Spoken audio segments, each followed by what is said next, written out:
Alright, an apology. I've just been away for the weekend and had the camera with me, but I didn't use it. I didn't record. And at some point on Sunday, my family were like, Dad, why aren't you recording? And I was like, well, kind of wanted maybe a family weekend without camera. And they're like, oh, Dad. So anyway, I apologize uh, about all that. But so what I thought I could do on the drive back, I was like, yeah, maybe I should have been recording, and so maybe I could just do a desktop walkthrough, because maybe if you've got questions, you can message me and I can try and answer as best I can. Just to give you a recap of the videos you're about to see, we went from basically KL, Nilai, to Johor, and from Johor, we drove down on a Friday night. We stayed right on the border, like the harbour that looks out towards Singapore. And then from there, Saturday morning, we had a walk around Raffles International School. Then we went on to Marlborough International School. We then went to a sports centre. And Sunday, we went to Forest City and drove around the harbour. And we got a boat around the harbour and out into like the Singapore like waterway before driving back. So I'm just going to give you everything I gleaned from that trip. I apologise, it's desktop. I should have turned my camera on. Anyway, here we go. Alright, so this is phase one of Friday night. We went from, I could just show you on the map. We went from in here, we went from Nilai, and basically this AH2, when I joined it, it said something like 242 kilometers. So it takes you through Seremban, takes you past Malacca. It's the Asian Highway, I think AH stands for. But sometimes I think you see it as the E2. Anyway, it's quite a hectic road. There are like lorries doing 60, and there's cars trying to do 180. So have your wits about you when you drive this road, if you drive this road, if you haven't yet driven this road. It comes all the way down here. It's kind of the only, I'm sure someone will correct me, but it's the only offering we get when we drive down to Johor down here. So there may be other ways, but this is the one. I think we've driven to Johor 3 or 4 times now, and it always puts us on the AH2. It is pretty hectic. Daylight, I'd say, is your preferred time to make this road. Nighttime is the time we traveled down Friday night. It was pretty hectic. All right, anyway, we went and stayed on the Puteri Harbour, somewhere in here. Here's Puteri Harbour. There's lots of offerings of places to stay. We stayed at the Trinidad apartments, these ones right here, or Trinidad Suites. They were good enough. It was surprisingly busy, so the place we stayed on the second night, literally next door, didn't have any availability on the first night. So the second night we stayed at the Atlas. I can't see them, but they're here somewhere. So these are all places to stay. And it's nice, you look out over the water, you can see Singapore like right here. And then, because as you drive down that AH2, you break off to this side rather than getting into the heavy city traffic. And just notice, like, you've got Legoland Malaysia here. And then a lot of people find this place interesting. It's Forest City. It's $1 billion, like, New World development. I think it's just totally man-made, the whole thing. We drove around that. I'll save that for the next video. I'm just going to concentrate what we did on Saturday. So anyway, found our way into where's that harbour gone? Oh yeah, just right here. We stayed Trinidad. It's good. It's a good place to stay. Recommend it. Okay. Woke up Saturday, and right here next to us, right here, is Raffles American School, Johor. As you come in, it's funny because right next door to it is Marlborough College, Malaysia. So right here, you notice just on the way in, all these sports fields and running track as you sweep your way in. Whereas the Raffles campus as you can see, much less sports grounds. Just something I noticed because I'm like sport mad. So just noticed that. These rooms, classrooms, all great, all modern, what you'd expect around a school, all the usual notice boards, teachers' rooms. They have a planetarium, loads of cool facilities, Olympic swimming pool, tennis courts, everything you'd need is all here. Why did we look at it? Well, we are just contemplating, here's the website for Raffles, their education system where you get your like GPA as opposed to the international or the IB baccalaureate. If you go to a normal, not normal, like the other type of international school, that was a kid in the planetarium. So anyway, here's the website if you're interested in this school. We are interested. That's a great view of the campus there. Shame it's skipped by so quickly. Yeah, obviously it kind of gears you up for US entry. So bearing that in mind, even though all universities will accept that US point system, one thing that we notice particularly is our kids are currently in a GCSE and A-level situation. So they pick their GCSEs, like around 9 of them, sometimes 10, sometimes 11. And then A-levels are generally 3 subjects, sometimes 4, whereas the US system, they have 6 subjects, one of which is definitely maths.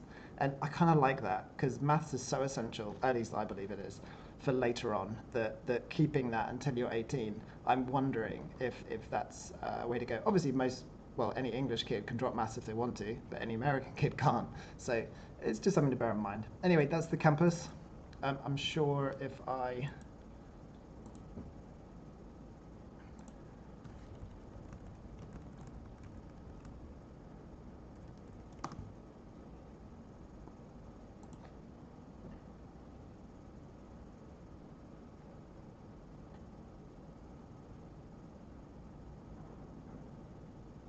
just trying to see if there's any good sort of images of the school. Not really. So anyway, that's the website. That's what's available down here. I think somewhere, here is the where you can get across to Singapore. Just is really close. So if you were to live near that school, I think you could. Some kids even, I think they actually said one child lived in Singapore and went to Raffles. So you can jump across this bridge to get in. I think there used to even be a bus service. Anyway, it is possible. Okay.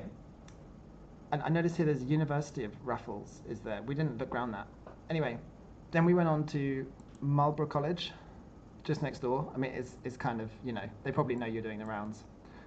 Oh, there's the lake. Yeah, they mentioned a lake that they kayak on, which we thought was cool. Oh, and these guys mentioned, I think they walk around this, through this woodland.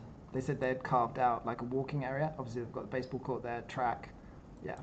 But yeah, over here, they mentioned that lake that they walk around. And this is a different system. Marlborough is a UK, so British international school. You'll just notice the campus, we noticed, that's a little bit more spread out. So between the buildings is a little bit greener, a little bit more airflow. And they might have even been, this bit of land might be slightly raised. So there was generally good airflow. Loads of sports pitches. Still notice you've got tennis courts, you've got swimming pools, all the usual stuff, everything you'd expect.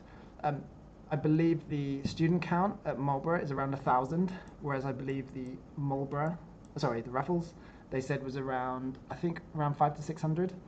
So quite a bit difference in size. It's weird because Marlborough made out like they were a small school, but we were like, oh, we think 1,000 is pretty big.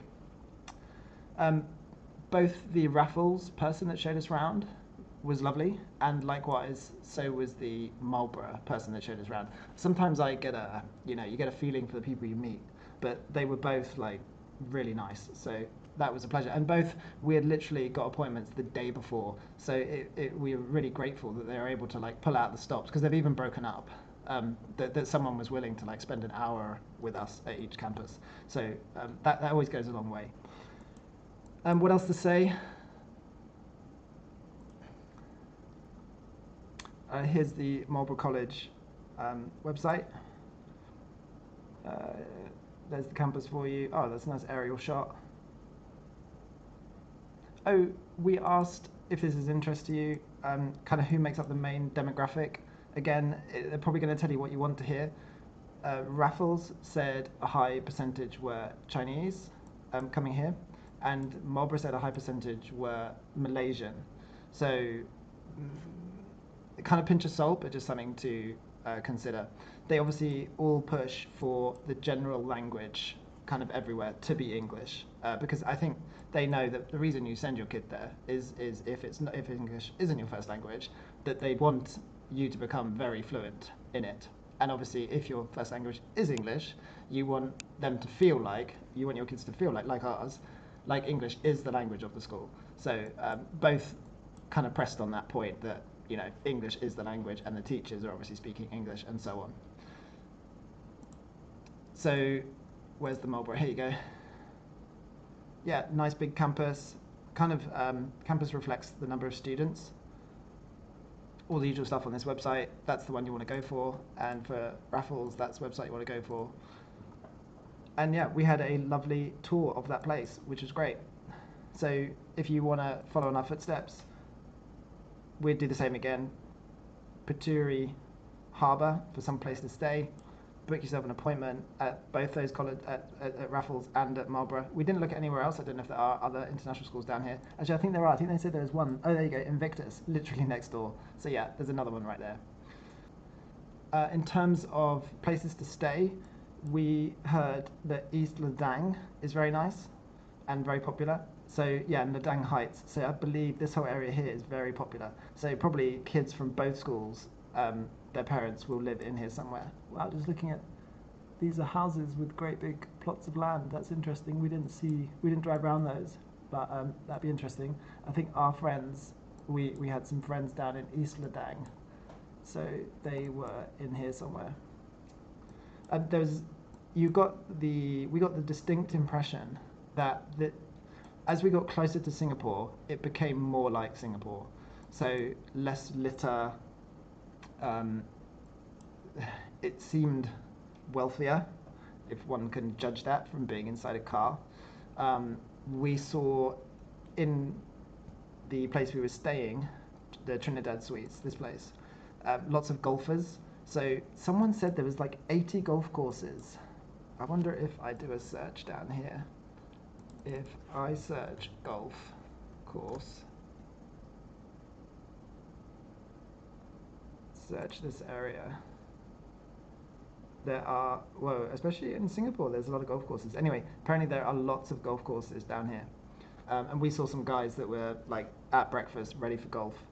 And I think it's a big deal down here. So that'd be cool. And what else? Oh yeah, we didn't go to Legoland, but we knew it was right here. And I believe there's some other bits and bobs to entertain you down here. We got the feeling prices were a little higher down here.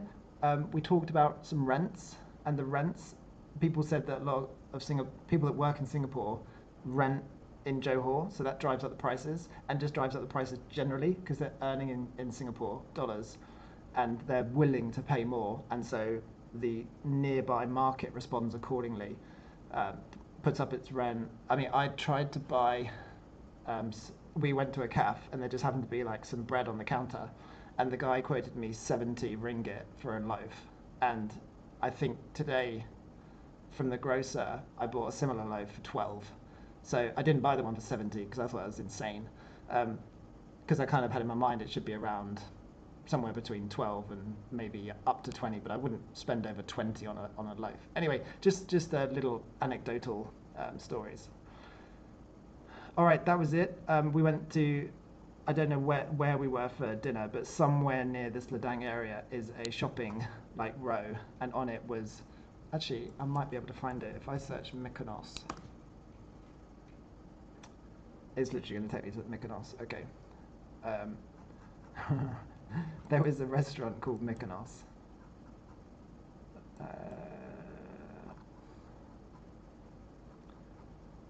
I wonder if it might not be on the web yet. Restaurants. Okay, it just takes me back. All right, forget trying to find Mykonos. All right, anyway, next day, after eating, we drove across to, well, let's correct that. We wanted to get like a boat tour. So we went. So we found ourselves. We drove round into here. Oh yeah, sorry. So the second night we stayed at Fraser Place, this one right here on this harbour. Again, very nice, just simple apartment block. We were on like the 8th floor, all very nice. And then we wanted to see if we could get a boat tour. So I went. We parked up down here somewhere, Puteri Harbour, and they were setting up a Sunday market. So loads of street food, drinks, kebabs, just everything all lined up around here. So that was good to visit. And then I found a board that said like boat cruises. I text the numbers saying, because it said we open at 3 and we were 1 o'clock. I was like, oh, any chance of an early boat tour? Anyway, the number replied, yeah, we can do that. How many of you, etc., etc. So anyway, an hour later, we got some drinks and waited around. An hour later, the boat rocked up right here at this point, and took us out, which was really cool. So it took us down here to look around, then out into the channel. We drove down here away, probably somewhere here.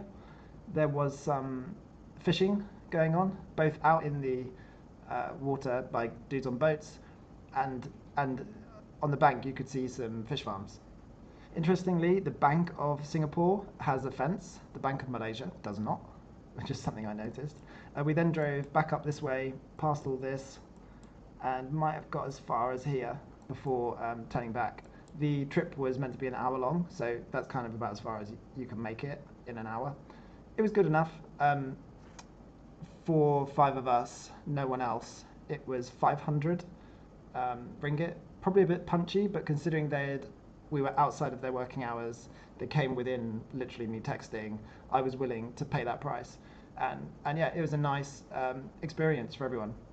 The driver of the boat he thought it was around a 12-foot saltwater croc in this very harbour, and he showed us the very video of that croc in here. So that was very cool. Yeah, he says from time to time people do say they see crocs, so that's good. Because up at Port Dickson, I think there's been sightings of a croc, so it was cool to have the driver with his very video. And he's like, I'm a little bit scared now because sometimes I have to clean the hull of the boat. And he goes, now I know there's some pretty big crocs in this water. So anyway, that was good. Anyway, from here, we wanted to hit the road so that we didn't have to drive back in the dark, because that AH2 road, I'm not used to, well, it's not a road you can relax on. Anyway, so we wanted to see this futuristic city, forest city. So as you approach, I think it costs like 1 billion. I mean, once numbers hit the billions, it just doesn't really matter if it's 1 billion or 2 billion, does it? Pretty interesting as you drive in. There's kind of this whole road in is, they're trying to plant bushes and shrubs and flowers, and there's guys on jet skis, on windsurfers, on swinging a golf club, metal like structures. So yeah, and then you get in, and there's all which ways you can travel down towards accommodation. It's all blocks. I don't think there was any. Oh no, these are houses. It looked like they were all high rise, but it looks like we didn't get into this part. You can be in a residence as opposed to just high rise. From the outside, it looked very much high rise. Okay, so we just drove around. We tried to get to the beach, which is here. It doesn't. It's not a beach we would go on. The water's brown. It's not the kind of beach you'd go and lie on. I'm sorry. At least not as we saw it yesterday. But cool, that's cool. They put in Forest City in some shrubs right there. And I think down here, you might be able to see them. There's beach lounges along this road that look out over this, which for us is a bit weird. And right behind you, you've got a road, yet there's lounges down that road. That for us is kind of weird. Anyway, I don't want to complain too much because they've done a great job building this, and it looks to be getting more and more occupied. We've all seen the YouTube videos where they talk about it just being completely empty. There was stuff going on. We got a Chinese vibe. The shops had Chinese lettering. A lot of the place seemed to have like a Chinese feel to it. So maybe it's targeting them as opposed to us. Oh, there's a hidden beach up here. I'm sure this stuff is super cool once you get settled in and you figure it all out. And the accommodation was quite cool because all of it had on the edges bushes that were like hanging down. So it looked like, hence probably why it's called Forest City. Maybe if I search Forest City, I can show you what I mean. So these buildings have like bushes round the whole thing. Yeah, like all this is greenery. So every level has greenery coming out of it. And this is very much it. There's people trimming like the shrubs and stuff the whole time. We were there on a Sunday and there were people there. Let's just see. Yeah, we could see this building.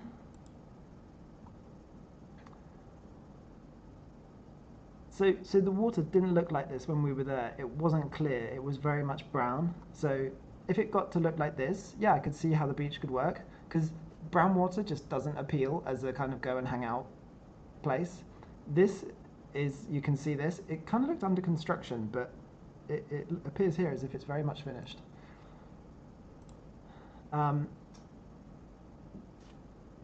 Yeah, I don't want to comment too much on like buying property and stuff because I've heard some stories, but literally one or two stories, and so I don't know what's true and what's not. That's kind of what you see. This whole greenery thing around the buildings, hence probably why it's Forest City. I mean, the concept is super cool, and I think it's going to take time for it to really bed itself in. I don't think they've got this in yet, and I don't think there's all this use of the sea yet. That must be like a promo shot. It looks more like that. So yeah, best to visit, best to go and have a look. Anyway, that was interesting to see because we've heard and watched so many YouTubes about it. All right, that's Forest City.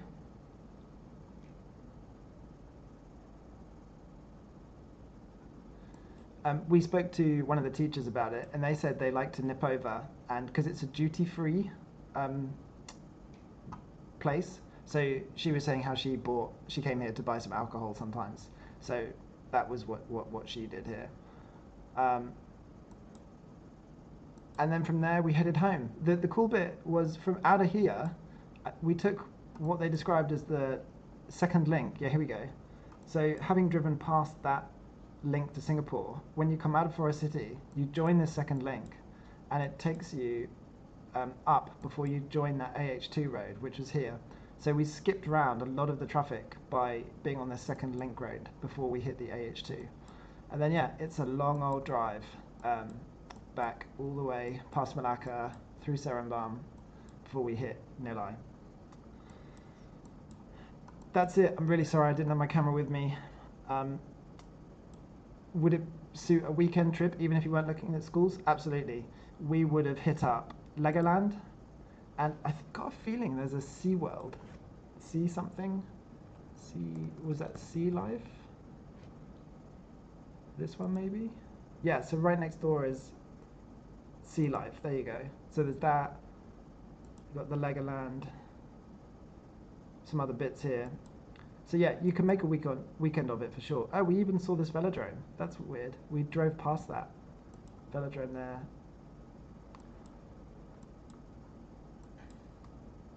And yeah, we thought we'd see more of kind of Singapore, but this part that you take the boat on, it's all just jungle with that fenced edge. So that was interesting. That it's not at all developed.